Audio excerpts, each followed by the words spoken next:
RKB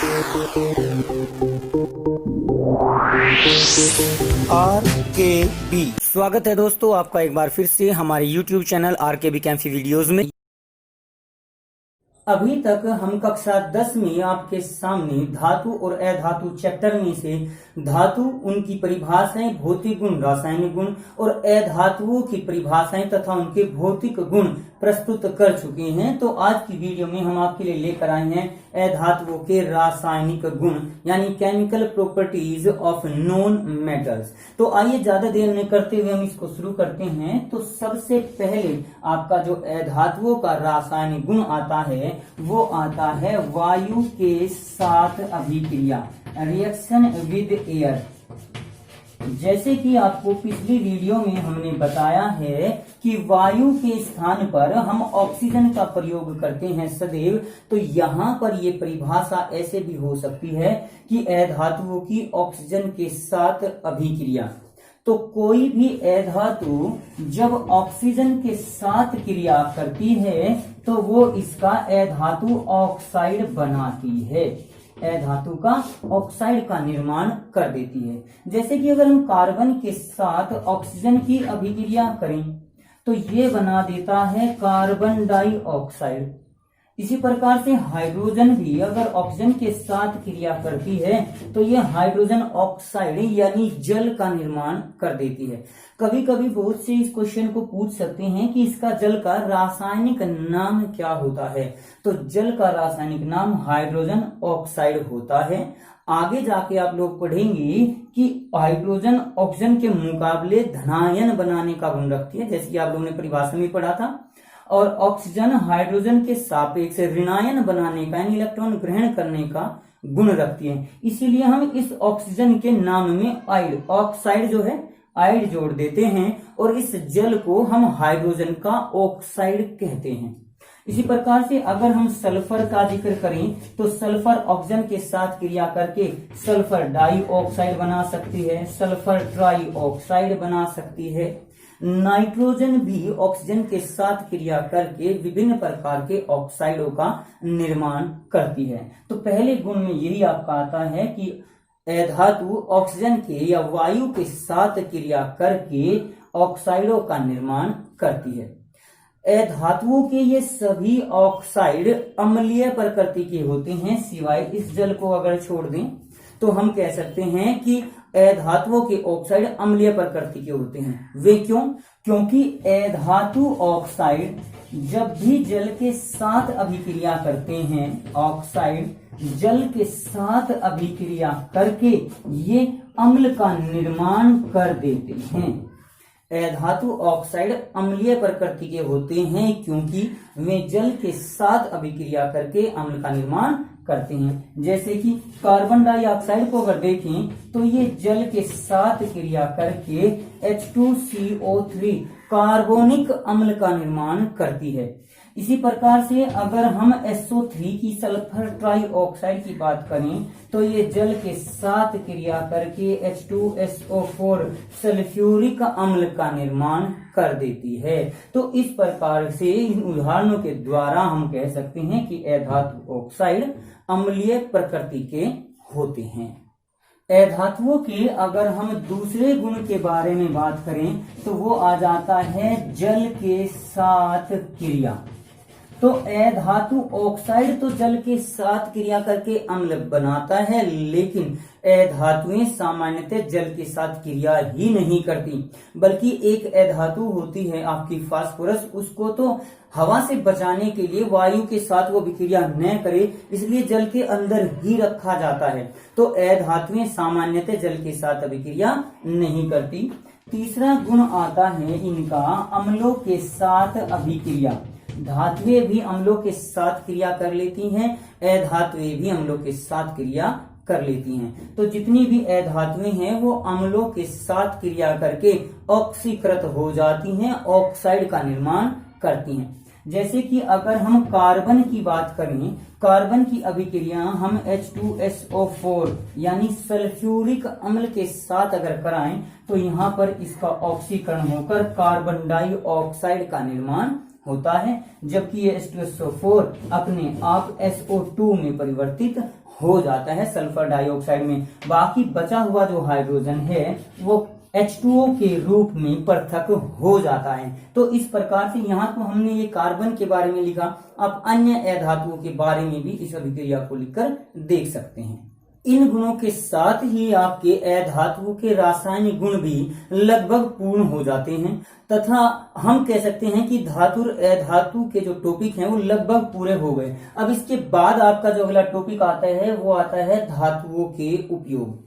धातुओं के उपयोग वैसे तो आप अपने जीवन में बहुत सारे देखते होंगे, लेकिन कुछ खास उपयोग, 2-4 उपयोग हम आपको बता रहे हैं। उनमें सबसे पहला उपयोग है आभूषण बनाने में। जो धातुएं हैं उनका सबसे अधिक उपयोग आभूषण बनाने में ही किया जाता है। महिलाएं जो होती हैं उनको आभूषण में सबसे ज्यादा पसंद सोने के आभूषण, चांदी के आभूषण, प्लेटिनम के आभूषण, इस प्रकार से और भी। और अक्सर आप लोगों ने सुना होगा प्रचार करते हुए बस आदि वगैरह में कि सोने से कम नहीं, खो जाए तो गम नहीं। तो वो एक मिश्र धातु होती है जो कि कॉपर और एल्यूमिनियम से मिलकर बनाई जाती है वे भी धातुएं ही, तो उनका उपयोग आभूषण बनाने में किया जाता है।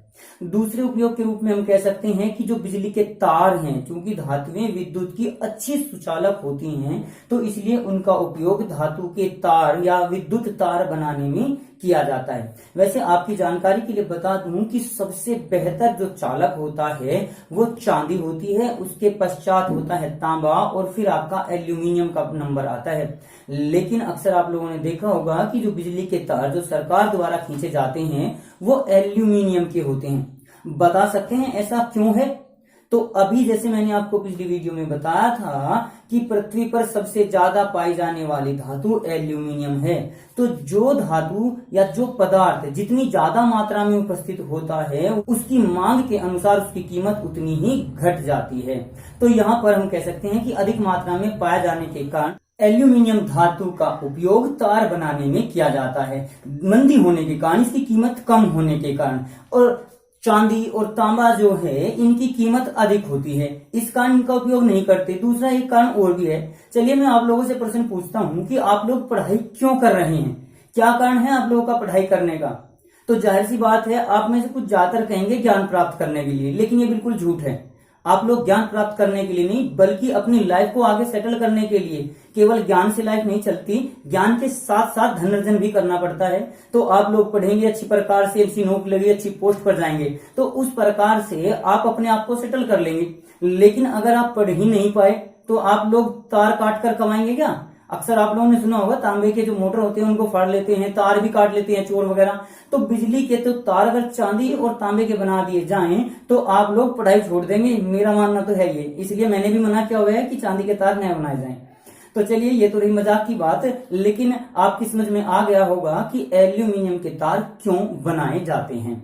इसके पश्चात हम और भी बहुत सारे एग्जाम्पल इनके बारे में ले सकते हैं कि लोहे के गार्डर वगैरह, सरिया वगैरह आदि बनाए जाते हैं। तो कह सकते हैं जो इमारती सामान है, यानी इमारत निर्माण करने के लिए, भवन सामग्री निर्माण के लिए हम धातुओं का प्रयोग करते हैं। बर्तन बनाने के लिए धातुओं का प्रयोग किया जाता है। इसके बाद अगर हम अधातुओं का उपयोग देख लें तो अधातुओं का उपयोग, सबसे पहला उपयोग तो ऑक्सीजन गैस का ही है।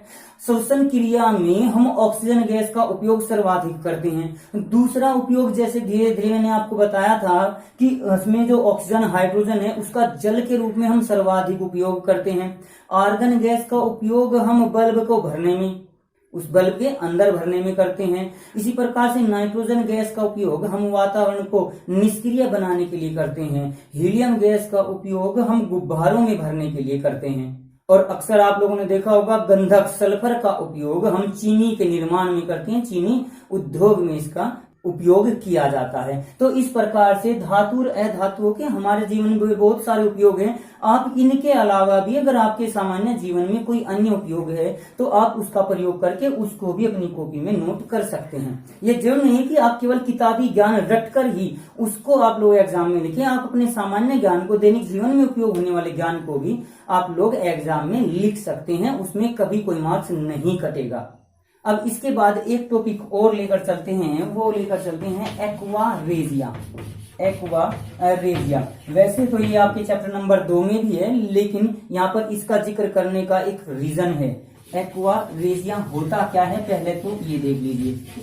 तो एक्वारेजिया HNO3 और HCl का 1:3 में मिश्रण अगर ले लिया जाए, सांद्र रूप में दोनों अम्लों को लें, तो इस मिश्रण को ही एक्वारेजिया या अम्लराज कहा जाता है।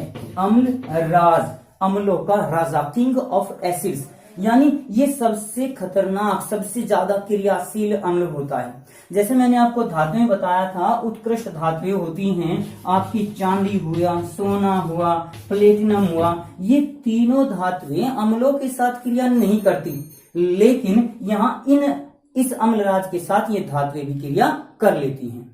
तो कहने का तात्पर्य ये है कि ये इतना ज्यादा क्रियाशील अम्ल होता है कि जो क्रिया नहीं करता उसके साथ भी क्रिया कर लेता है। अक्सर आप लोगों ने सुना होगा कि गांव में, शहरों में एक आते हैं कि अपने आभूषण को साफ करवा लो, उन पर जो मैल जमा हुआ है उसको हटवा लो, इस प्रकार का वर्णन करते हुए, इस प्रकार से अपनी दुकानदारी दिखाते हुए कुछ लोग आते हैं। वे क्या रखते हैं, अपने पात्र में वो इस अम्लराज के मिश्रण को रखते हैं, और जब वो उन आभूषण को धोते हैं तो वहां पर उन आभूषण पर लगे हुए मैल गंदगी के साथ साथ वो उसमें से कुछ धातु, सोना और चांदी आदि को भी अपने अंदर घोल लेता है, और उस घुली हुई धातु को फिर आसानी से पृथक कर लेता है। यानी क्या हुआ कि जब उसने उस धातु को धोआ तो धोने के साथ उसने कुछ कीमत ले ली, अपनी मेहनत दिखाकर साफ सफाई करके उसने पैसे लिए महिलाओं से, और उसके बाद फिर उसमें से कुछ धातु घट भी गई। और अक्सर आप लोगों को पता होगा सोना चांदी महंगी धातु है, तो अगर उसमें से 10 ग्राम का अगर कोई आभूषण है और उसमें से 0.5 ग्राम भी अगर उसने हटा दिया, उसने उसमें घोल लिया, तो कितना लाभ उसको हुआ, एक ही दिन में वो कितने ज्यादा पैसे कमा सकता है। तो अक्सर जो ये इस प्रकार के धोखेबाज आते हैं उनसे बचकर रहना चाहिए, उनसे सावधान रहना चाहिए। और जो बूढ़ी बुजुर्ग महिलाएं हैं, आप लोग उनको इसके बारे में जानकारी भी दे सकते हैं कि वो इस प्रकार से साफ न करें, जाकर सुनार के पास इस कार्य को करा सकते हैं, क्योंकि सुनार जितना तोल कर लेगा उसी आधार पर तोल कर भी वो देगा। तो यहाँ पर वो अम्लराज का प्रयोग करते हैं, तो ये अम्लराज उनके फायदे का हो जाता है।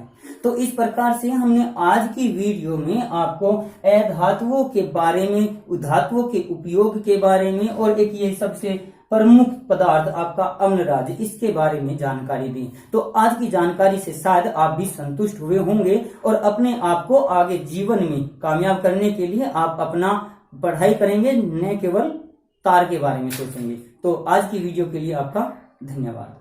आज की वीडियो में बस इतना ही। अगली वीडियो प्राप्त करने के लिए हमारे चैनल को सब्सक्राइब करें, वीडियो को लाइक करें, और अगर वीडियो अच्छी लगे तो कमेंट्स करें और दोस्तों को भी शेयर करें।